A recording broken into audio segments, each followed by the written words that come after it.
तर इथं आहे ना, आज आपण बटाट्याची भाजी बनवणार आहे. तर अशी भाजी जर बनवाल ना, तर सारखी सारखी बनवून खाल अशी बनवायची आपल्याला आज उकडलेल्या बटाट्याची भाजी.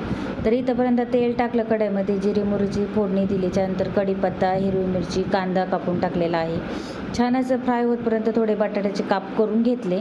काप केल्यानंतर काय होतं माहिती आहे का, बटाट्याची भाजी खूप छान सुटसुटीत आणि खायला पण छान लागते. कारण का अशी आपण जर हे करून टाकले ना बटाटे स्मॅश करून, ती भाजी एकदम गिळगिळीत लागते.